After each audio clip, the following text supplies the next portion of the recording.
Bueno, ahora sí, lo vamos a escuchar al referente del Movimiento Nacional Alfonsinista Forja, Leopoldo Moró. Muchas gracias.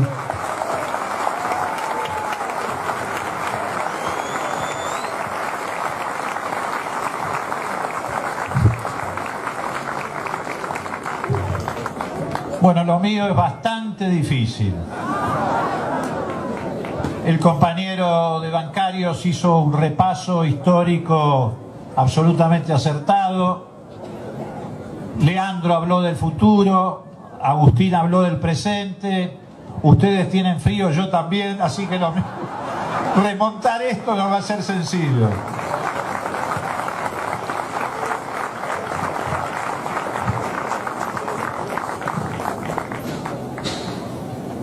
Yo estoy seguro que si hubiéramos hecho, como ustedes han hecho en esta ciudad, este tipo de encuentros hace un par de meses atrás, o tal vez menos, el clima hubiera sido distinto, pero no me refiero al frío o al calor, sino a las sensaciones que se estaban viviendo en la sociedad argentina y particularmente en aquellos sectores de la sociedad que tienen un compromiso, que se preocupan por el otro, que saben que la política no es una aventura individual sino un ejercicio colectivo. Digo esto porque en otras reuniones, hace un par de meses atrás, lo que uno encontraba era un clima de desconcierto, de cierto grado de pesimismo y sobre todo de mucha incertidumbre. Yo no digo que esto ha desaparecido de la noche a la mañana. Algunas de estas sensaciones persisten, pero me parece que el camino se va haciendo más claro.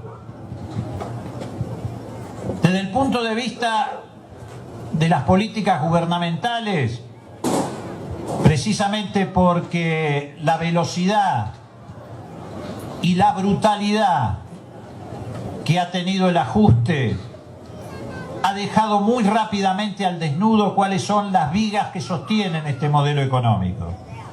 Pero no ya solo para nosotros, es decir, para quienes tenemos una pertenencia, un compromiso, una militancia.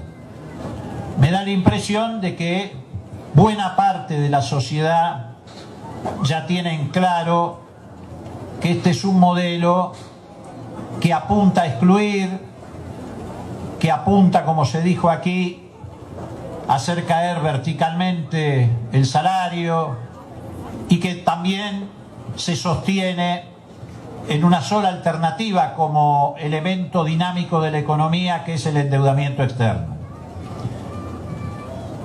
Lo que sucede y la diferencia con las sensaciones que teníamos hace 2 meses atrás es que también la sociedad argentina ha reaccionado casi a la misma velocidad con que se ha llevado adelante esta política de destrucción del empleo, de la producción, de la inclusión social. Recién Agustín hacía mención a 3 movilizaciones populares que en los últimos 40 días han ido modificando el panorama político de la Argentina. Y es cierto, pero no surgieron de generación espontánea. Yo creo que lo que está sucediendo es lo que el macrismo no advirtió. Hizo una construcción marketinera que le permitió llegar efectivamente al poder con un fuerte apoyo de los poderes fácticos y sobre todo de un dispositivo mediático que construyó un sentido común en el colectivo, fundamentalmente de los sectores medios de la sociedad argentina. Pero creyó que con eso era suficiente, sin advertir que esta sociedad no es la del 24 de marzo del 76, tampoco la de 1989 que asistió pasivamente al golpe de Estado económico contra Alfonsín. El macrismo no se dio cuenta, tal vez porque no se siente parte, de que en la Argentina transitamos 33 años de democracia ininterrumpida. y que en ese interín, el periodo más largo de la historia argentina de democracia, obtuvimos muchos derechos, ampliamos muchos derechos civiles, sociales, ni hablar de derechos humanos, pero fundamentalmente hicimos un aprendizaje. El legado más importante de estos 33 años es el aprendizaje. Antes no lo podíamos hacer, estábamos siempre metidos en el túnel de las dictaduras, en el autoritarismo cultural.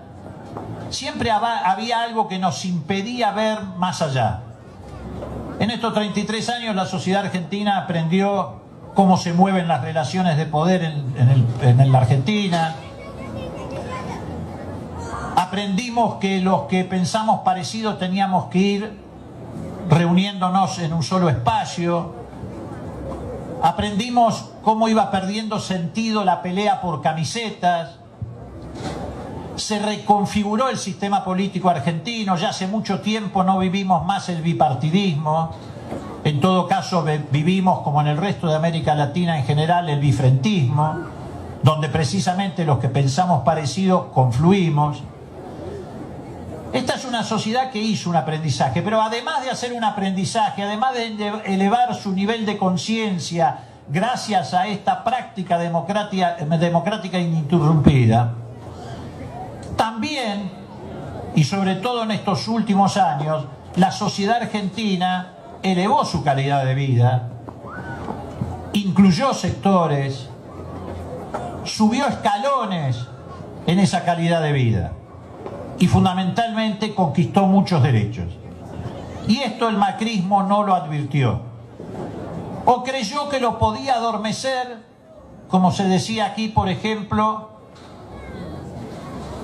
con el tema de la corrupción.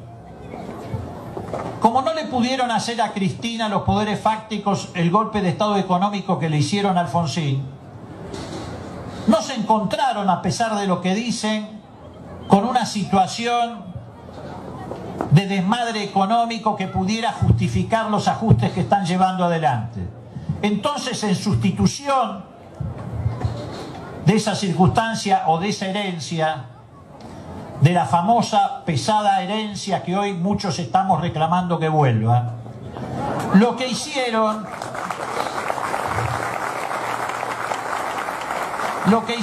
es sustituir ese escenario por esta acusación generalizada de corrupción, que por supuesto no exime a quienes hayan cometido alguna sinvergüenzada aprovechando una circunstancia de cercanía con el poder o el hecho de ser contratista de obras públicas de asumir sus responsabilidades.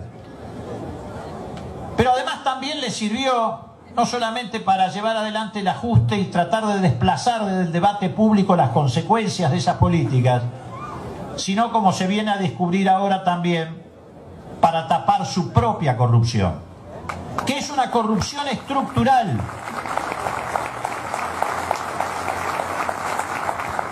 ¿Por qué digo que es una corrupción estructural? Porque las sociedades offshore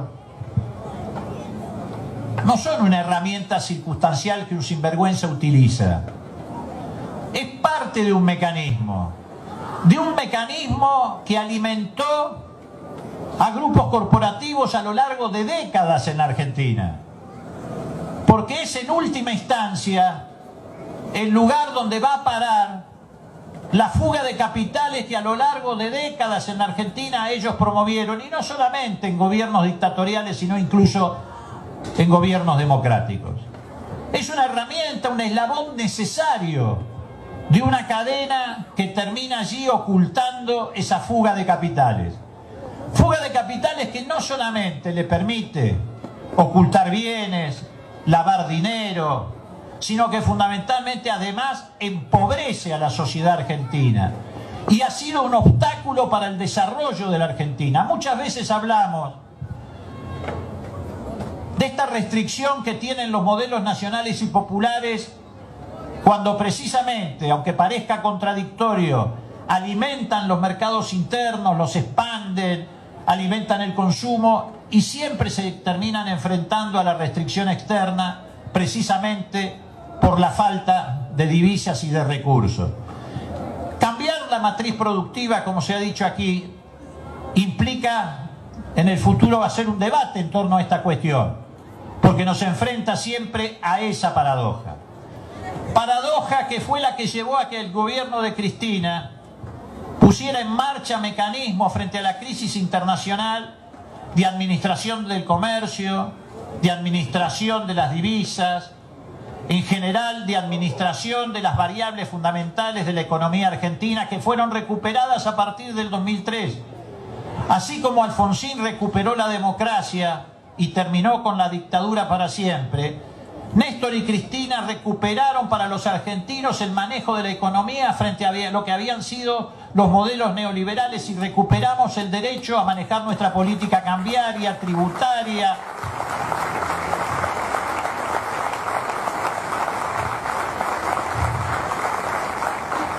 Ahora todas esas herramientas el gobierno de Macri se las está devolviendo al mercado. Y por eso hemos desembocado en esta situación dramática. Yo no los voy a aburrir con cifras, pero de todas maneras quiero dar algunas, para que no sea solo una definición ideológica o parte de la retórica decir que ha habido en estos 3-4 meses una fenomenal transferencia de recursos de los sectores populares hacia los sectores concentrados, hacia importadores, hacia el complejo agroexportador, hacia los bancos. Las medidas económicas del gobierno de Macri, las primeras, las que tomó inicialmente y las que por inercia siguen tomando, van a significar a lo largo de todo el año 2016 hasta aquí que 650.000 millones de pesos salgan de la economía popular y vayan a manos de estos grupos concentrados, empresas de servicios, agroexportadores e importadores. Esto equivale a 8 puntos del Producto Bruto Interno que salen, reitero, de los sectores populares y van a parar a estos grupos concentrados. Voy a utilizar un machete para discriminar estos 650.000 millones de pesos.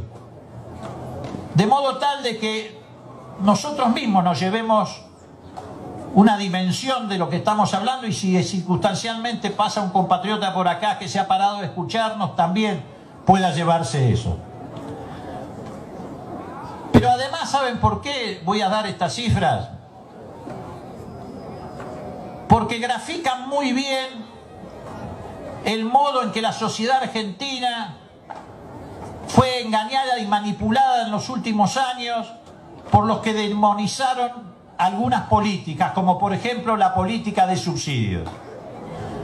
A ustedes les habrá pasado infinidad de veces, a mí me ha pasado también infinidad de veces, que en distintos ámbitos hubo compatriotas nuestros que nos decían: no estoy dispuesto a seguir subsidiando a los vagos y a los pobres.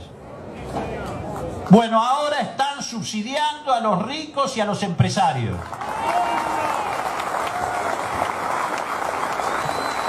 Y les voy a explicar por qué están subsidiando a los ricos y a los empresarios.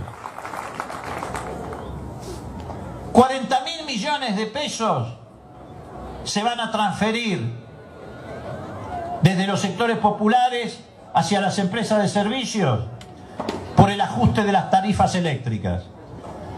De esos 40.000 millones de pesos, el 40% lo van a pagar los hogares residenciales y el 60% las industrias.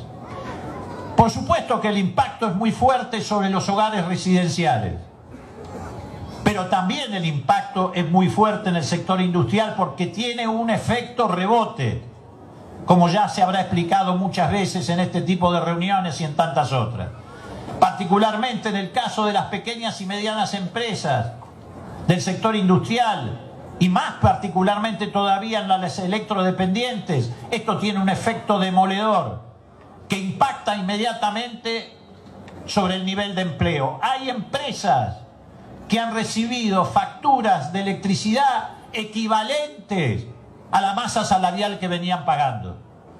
Y obviamente no pueden ir a la compañía y decirle este mes no me alcanza para la factura, te voy a pagar menos. Y entonces miran hacia el lado del trabajo, porque sí le pueden decir al trabajador, este mes te tengo que suspender, o lo que es más grave, le puede decir, este mes te tenés que ir porque si no, no puedo mantener la empresa en funcionamiento. Pequeñas y medianas empresas que además están acosadas por otros factores y al borde del colapso, y no lo digo yo, lo dice la Unión Industrial Argentina, que celebró el triunfo de Macri. Hay 7.000 pequeñas y medianas empresas al borde del colapso, lo que significaría, si es que finalmente ocurre, que 200.000 trabajadores queden en la calle. Porque las pequeñas y medianas empresas en la Argentina explican entre el 70 y el 80% de la mano de obra ocupada. Y están además asfixiados porque perdieron capital de trabajo con la devaluación. El pequeño y mediano empresario no tiene su capital de trabajo constituido en dólares, lo tenía en pesos. Sí, las grandes multinacionales lo tenían constituido en dólares, o es la moneda que tienen en sus casas matrices, y sí ganaron con la devaluación. Y además las pequeñas y medianas empresas tienen un problema adicional. Han caído las ventas. En ningún rubro, el que a ustedes se les ocurra, metalmecánica, marroquinería, cemento, no se ha producido una caída en los despachos de producción y de venta. Y por último tienen un grave problema de financiamiento. Porque como consecuencia de la decisión de mantener las tasas para las LEVAC en el 38%, hoy una pyme va a pedir un crédito y no le piden menos del 40 o el 42% de interés. Y ni siquiera pueden usar el tradicional recurso de girar en descubierto, porque eso significa una tasa de interés del orden del 60%. Así que cuando nos dicen que el futuro va a ser mejor, yo realmente no entiendo en qué se apoyan, porque este fenómeno recién empieza, desgraciadamente. Uno no viene a dar malas noticias, no es pájaro de mal agüero, pero tenemos la obligación de anticiparnos. Yo sé que tal vez un compatriota que nos esté escuchando va a arrepentir lo que dice el sentido común, pero esperen un poco. Hay que darle tiempo al gobierno para ver qué resultado dan estas medidas. Yo le respondo siempre a los que me dicen eso con una figura. Le digo, pero fíjate vos, subís a un avión, el avión prende las turbinas, va a empezar el carreteo y de repente empieza a salir fuego de una de las turbinas. Si eso ocurre, no solamente por autopreservación, sino por responsabilidad con todos los que viajan allí, yo tengo que gritar socorro más allá de que el avión recién esté por levantar vuelo. Y en la Argentina sobran razones para gritar socorro, porque la sociedad está siendo empujada a un escenario de crisis. Lo que sucede es que la protección mediática de la que goza el gobierno le evita responder sobre estas cuestiones. Ni siquiera explican por qué razón mágica vamos a estar mejor en el segundo semestre, aunque ahora ya corrieron el arco y hablan del último trimestre. Es insólito el argumento. Es como si Macri hubiera cambiado el catecismo. Yo me acuerdo del catecismo. Macri ahora nos quiere hacer creer que para llegar al paraíso, no al paraíso fiscal, al paraíso, primero hay que pasar por el infierno. Debe ser que echó a los que laburaban en el purgatorio, porque antes se decía que para llegar al cielo o al infierno primero había que pasar por el purgatorio. No, ahora hay que pasar primero por el infierno.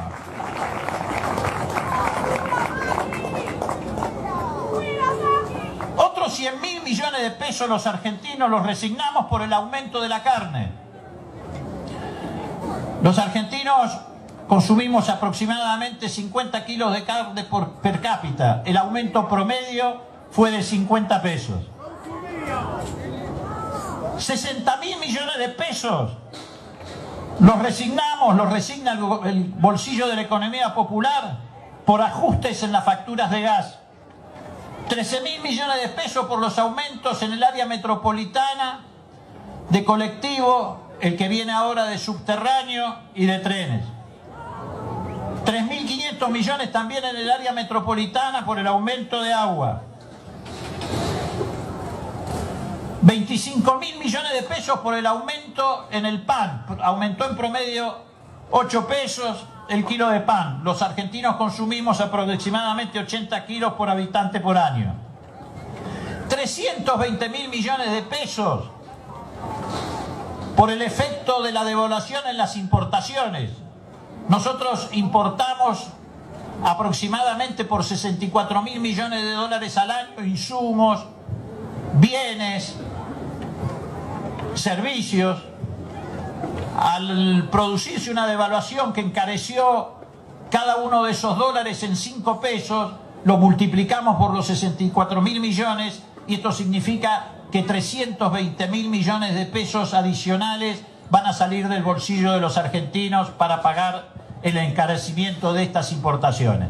Así llegamos a la cifra de 650.000 millones de pesos que se han transferido a los sectores más concentrados desde la economía popular. Entonces, ¿cómo no va a haber en la Argentina depresión económica? Hemos secado el mercado interno, lo acaba de decir muy bien Agustín. Han destruido el mercado interno y además lo han hecho frente a un mundo que es agresivo hacia los países emergentes, no solo la Argentina. Un mundo donde nadie te quiere comprar nada, todos te quieren vender porque están sobreofertados. Un mundo donde han caído precisamente porque están los países centrales sobreofertados al subsuelo los precios de los productos primarios. Con un vecino como Brasil que desgraciadamente este año va a acentuar su proceso recesivo. Pero sí, nos prometen que van a terminar con la inflación. Yo no sé si les va a resultar tan fácil. Ahora, si nos siguen empujando a transformarnos en un cementerio, por ahí logran el objetivo, porque en el cementerio nadie compra ni vende nada y por lo tanto no puede haber inflación. Pero lo cierto es que también en este sentido se está cayendo un mito, porque así como nos decían que no podíamos seguir subsidiando vagos y ahora hay gente que se siente contenta cada vez menos de subsidiar ricos y empresarios, también nos decían no podemos convivir con esta inflación. ¿Había inflación? Sí, había inflación. ¿Venía decreciendo? También es cierto, venía decreciendo. Pero hemos sustituido inflación con crecimiento por inflación con recesión. Y este es el escenario que hoy tenemos. Es una vieja discusión. Había un economista radical que se llamaba Bernardo Grispun, que incluso escribió un libro que se titulaba ¿Cómo crecer con inflación? Se puede crecer, pero a condición, entre otras cosas, que ocurra lo que venía ocurriendo, que haya paritarias libres, que se discuta la capacidad adquisitiva del salario y que además se sostengan ingresos no dinerarios, como los que se llevaban adelante en los últimos 10 o 12 años. Porque también mucha gente se engañó respecto al tema de los subsidios, por ejemplo en el caso del transporte. Esos subsidios, como también los subsidios en servicios, estaban destinados a mantener el empleo y la producción. Hoy la gente de las pymes, que llora cada vez que recibe la factura de electricidad y que va a llorar mucho más cuando llegue la de gas, recién ahora empieza a comprender con el ejercicio de la práctica que en realidad esos subsidios estaban destinados a mantener el nivel de actividad económica en la Argentina y la producción, y que eso tenía un impacto sobre el nivel de empleo. Y que lo mismo ocurría con los subsidios al transporte en relación a los trabajadores. Son ingresos no dinerarios. Cuando se brinda educación pública y se le permite a alguien que mande a su hijo a un colegio donde no hay que pagar o a una universidad donde no hay que pagar, no se está otorgando un privilegio, se le está otorgando un derecho a partir de un ingreso no dinerario. Y también eso está afectado. Fíjense en ustedes la falacia de los gobiernos neoliberales o conservadores.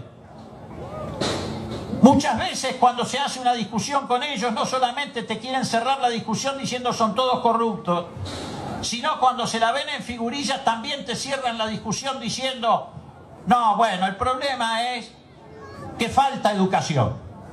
Esa es una muletilla que ustedes habrán escuchado muchísimas veces. Pero los que dicen falta educación son los que hoy, por ejemplo, están poniendo en peligro la educación pública de nivel superior en la Argentina. Las universidades están empezando a tener enormes dificultades. Pero no solamente porque les está impactando como a las pymes el nivel tarifario, sino porque además las están desfinanciando, están llevando adelante un programa como el de López Murphy, pero en silencio y con la complicidad de los medios de comunicación. Hay universidades que están discutiendo porque no alcanza su presupuesto hasta agosto para afrontar estos gastos que se le han incrementado con las facturas de servicios, si recortan o no cátedras nocturnas. Y si llegan a recortar cátedras nocturnas, castigan al estudiante más vulnerable, que es el estudiante que trabaja. Pero a ellos no les importa afectar el trabajo y la educación.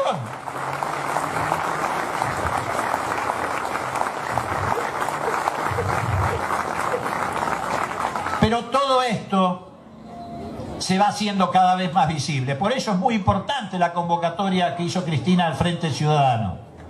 Porque efectivamente nos saca de un círculo vicioso donde nos estábamos mordiendo la cola. Porque no podía ser que estuviéramos enojados con los que a través de un voto desprevenido acompañaron esta restauración conservadora. No hay que enojarse con ellos, hay que enojarse con los conservadores, hay que enojarse con los grupos concentrados, hay que enojarse con las corporaciones mediáticas, hay que enojarse con la nata, pero no enojarse con el vecino, con el compañero de estudio, de trabajo o con el familiar.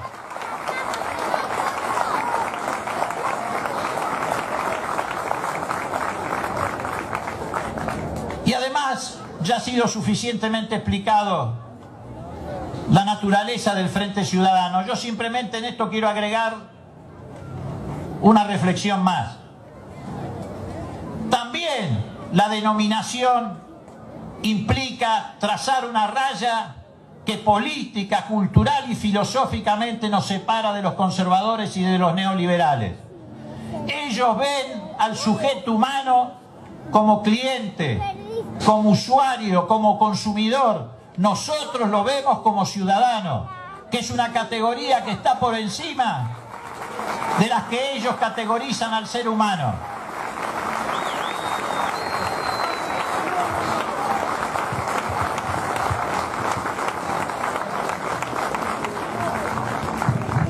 Todo se va encadenando.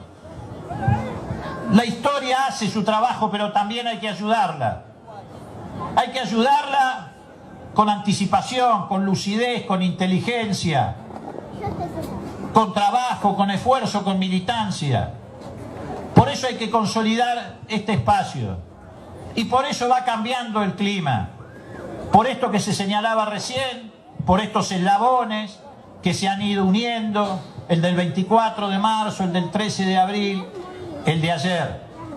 Ayer yo estuve en la marcha, como ocurrió seguramente con muchos de ustedes.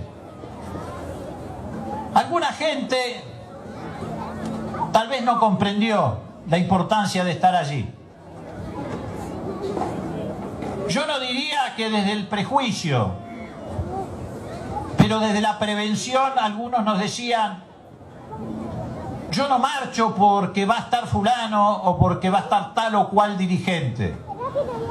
Y nosotros decíamos: no importa con qué dirigente cada uno de nosotros quiere marchar. Ni siquiera importa si no marcha con ninguno. Lo que no se podía hacer era no marchar con los trabajadores y las reivindicaciones que ellos estaban planteando.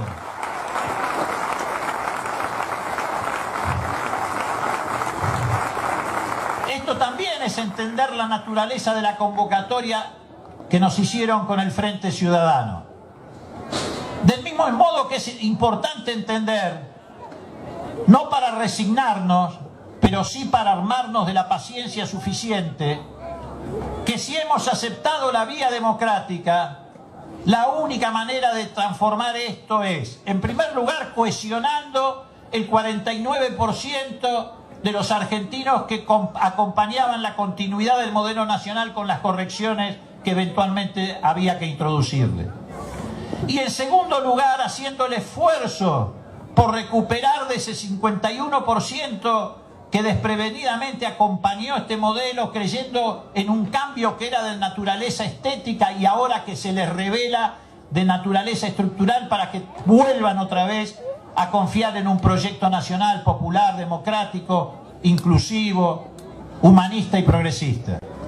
Y en tercer lugar, articulando este Frente Ciudadano para ejercitar efectivamente una oposición que vaya abriendo el camino de una esperanza en el sentido de que efectivamente la Argentina puede recuperar un crecimiento de autonomía y una sociedad solidaria.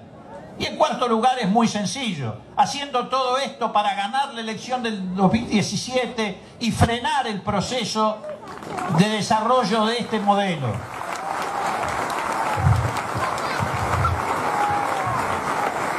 Y eso es lo que los tiene más nerviosos.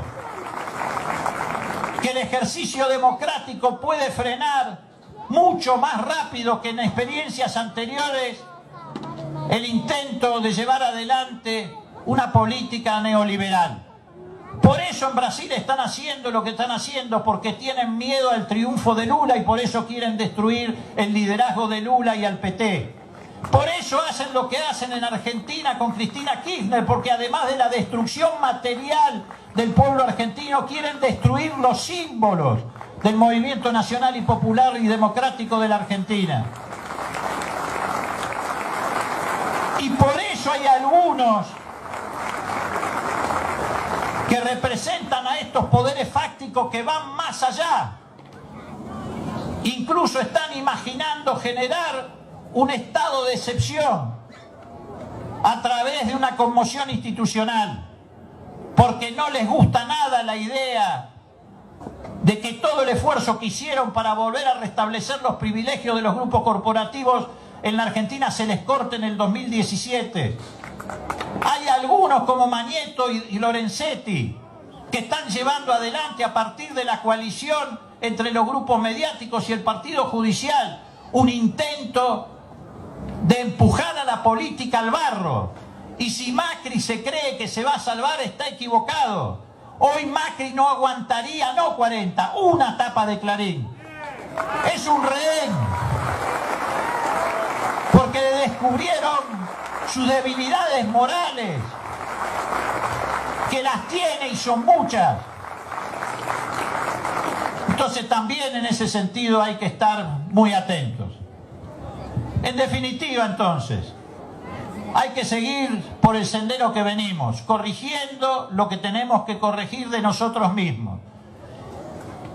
Y confiando en que efectivamente la sociedad argentina llegó a estadios de conciencia y de bienestar material que no los va a resignar fácilmente. Por supuesto que no es una pelea sencilla. Estamos viviendo un cerco mediático muy complejo. Están ejercitando la peor censura que se puede ejercitar, que es ocultar. Pero nosotros tenemos la responsabilidad de hacer visible lo que ya está la sociedad argentina advirtiendo. Y esto nos deja una enseñanza. Enseñanza que se resume en una frase de Saramago adaptada por Pepe Mujica. Saramago decía: no hay victorias permanentes, y algo de esto hemos aprendido nosotros y lo hemos sufrido en carne propia hace poco. Pero tampoco hay derrotas permanentes. Lo único permanente es la lucha. Gracias.